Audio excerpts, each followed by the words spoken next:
A simple definition of philanthropy identifies it as a love of humanity in the sense of caring, nourishing, developing, and enhancing what it means to be human. Over the years and ages, remarkable philanthropic efforts have been made worldwide. In the 19th century, names like John D. Rockefeller and Scottish businessman Andre Carnegie, who distributed almost 90% of his wealth to philanthropic causes, are mentioned with glowing tributes. Bill Gates of Microsoft and the Bill and Melinda Gates Foundation is a living individual steeped in the values of philanthropy. If God has blessed you, it is also very important that for your blessings or abundance of your blessings, you should be able to give back to the society, to the needy, or even to your neighbors.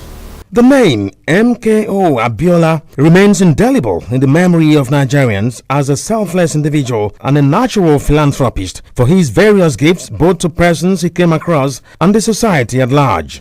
In today's Nigeria, however, not many can be classified in the same league as a late business mogul and politician. What could be responsible for the death of genuine philanthropists in Nigeria? Most often, the Nigerians that want to give out may not really have the time to do so directly. Necessarily, they use an intermediary, somebody who will receive from them and then take it and give it to those that really require it. You know, we operate in a society that trust factor is very minimal. Somebody believing that I've given my resources, the man that's collected may not deliver to the person he has told me he wants to go and visit.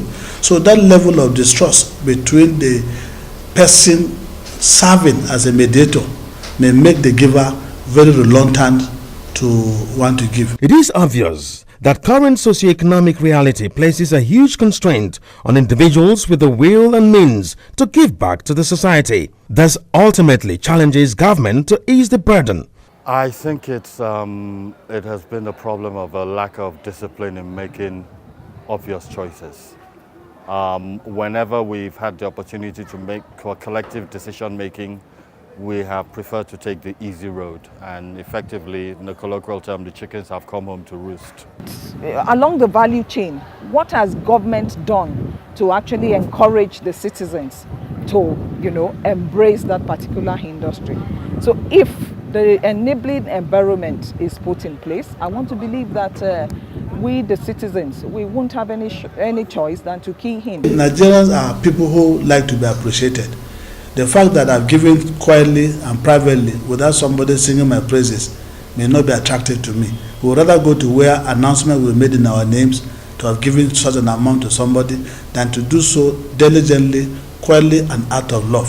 So we must overcome these two factors, and if we appreciate that, who gives in the secret is rewarded in the open. It, however, has to be said that individuals who have been blessed, as it were, will do well to cultivate the habit or imbibe the spirit of philanthropy without necessarily expecting any material reward in return. Government at all levels also have a responsibility to create an enabling environment to encourage those who are convinced that they have the obligation to give back to the society.